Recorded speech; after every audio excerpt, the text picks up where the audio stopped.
नमस्कार बच्चों। मैं आज आपको वाह का चौथा पद लेके प्रस्तुत हूँ।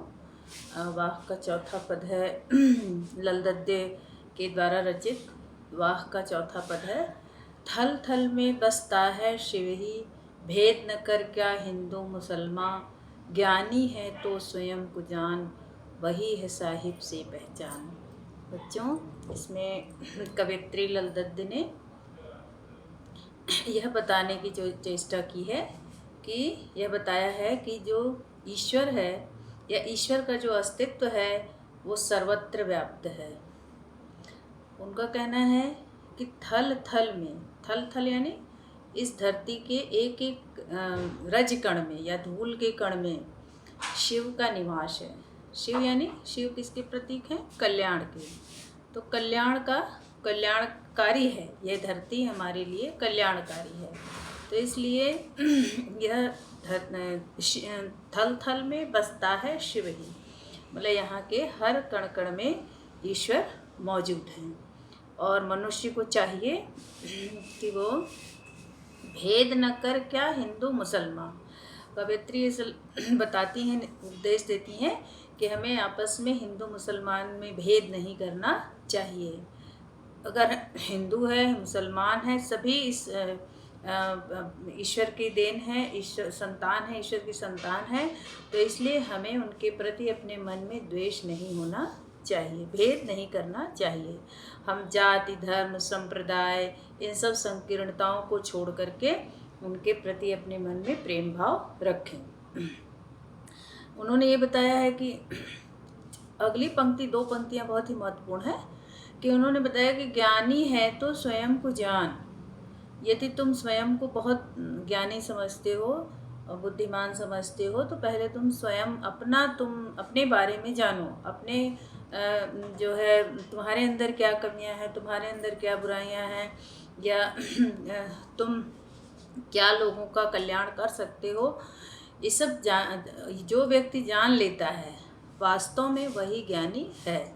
स्वयं को जानना यानी स्वयं को पहचान लेना, और खुद के बारे में जाने बिना ईश्वर को पहचानना कठिन है। इसलिए हमें क्या बनना चाहिए? आत्मज्ञानी बनना चाहिए। तो जब हम आत्मज्ञानी बन जाएंगे और हम ये आश्वस्त हो जाएंगे कि परमात्मा या ईश्वर सर्वत्र व्याप्त है, तो हम किसी के प्रति द्वेष भाव नहीं रखेंगे। हमारे ग्रंथों में भी कहा गया है कि नर में ही नारायण का निवास होता है, और नर यानी मनुष्य और नारायण यानी भगवान। तो यदि मनुष्य के अंदर हम भगवान का निवास होता है, और यहाँ तक कि कण कण में भगवान भी आपने पढ़ा है कि कण कण में ईश्वर का निवास, यानी कि हमारे प्रकृति के संचालन में जिन जिन तत्वों का सहयोग है वो सब जो है हमारे लिए ईश्वर के निवास स्थान के रूप में है। चाहे पेड़ पौधे, प्रकृति, वनस्पतियाँ, नदी, जल, पहाड़, झरने, मनुष्य, जितने भी जड़ और चेतन वस्तुएं हैं जो हमारी प्रकृति में व्याप्त हैं, उन सब में ईश्वर का निवास माना जाता है। तो कवयित्री ने कहा कि जो सबसे बड़ा ज्ञानी वही है जो आत्मज्ञान प्राप्त कर ले, स्वयं को पहचान ले, ये समाज के द्वेष भाव से ऊपर उठ जाए, जिसके अंदर वसुधैव कुटुंबकम की भावना आ जाए। तो जो स्वयं को जान लेता है वह उसी का साहिब से पहचान हो पाता है। साहिब यानी ईश्वर, उसी से ईश्वर की पहचान हो पाती है। तो ईश्वर को पहचानने का तरीका यही है कि आप जो है खुद को पहचानिए। तो कवयित्री ने यही इस पाठ में इस पद में संदेश दिया है। बच्चों, इसमें कुछ शब्द, जैसे कठिन शब्दों को तो मैंने बता दिया है। शिव यानी कल्याणकारी या कल्याण करने वाले परमात्मा या प्रभु, और साहिब यानी ईश्वर। तो पद सरल है, बस आप थोड़ा सा इसमें मुख्य बिंदुओं पर ध्यान देंगे तो आपको ये पद समझ में आ जाएगा। जैसे इसमें प्रश्न है कि मनुष्य को हिंदू और मुसलमान में भेद क्यों नहीं करना चाहिए। तो क्यों नहीं करना चाहिए? क्योंकि हिंदू और मुसलमान सब एक ईश्वर की संतान है, और सभी प्राणियों का इस धरती पर सभी प्राणियों को समान अधिकार जीने का मिला हुआ है। तो इसलिए हमें उनके प्रति हम अपने मन में सम्मान रखना चाहिए। हम यदि मनुष्य की दृष्टि से देखते हैं, हम जाति धर्म संप्रदाय की दृष्टि से नहीं देखते हैं, और यदि हम मनुष्य की दृष्टि से देखते हैं तो हर मनुष्य जो है ईश्वर की कृति है, ईश्वर की देन है। तो इसलिए हमें उनसे द्वेष नहीं रखना चाहिए, भेद नहीं करना चाहिए।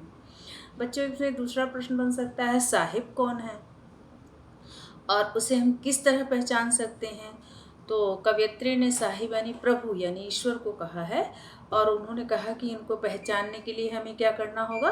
पहले आत्मज्ञानी बनना होगा। जब हम आत्मज्ञानी बन जाएंगे या स्वयं को हम पहचान लेंगे, तभी हम आत्मज्ञानी बन सकते हैं।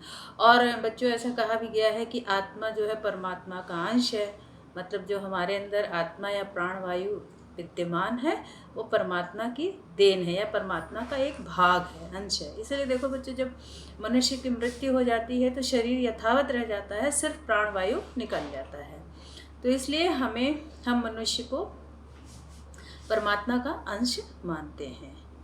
तो और बच्चों इसमें अगर ये कहा जाए कि इस पद का मुख्य भाव क्या है, मुख्य संदेश क्या है, तो इसमें आप बता सकते हैं कि इसमें ये बताया गया है कि हमें जाति पाति संप्रदाय इन सब से दूर रहना चाहिए, किसी को छोटा बड़ा नहीं समझना चाहिए। सभी जो है हमारे लिए एक हैं, सभी हमारे लिए समान हैं। धन्यवाद बच्चों।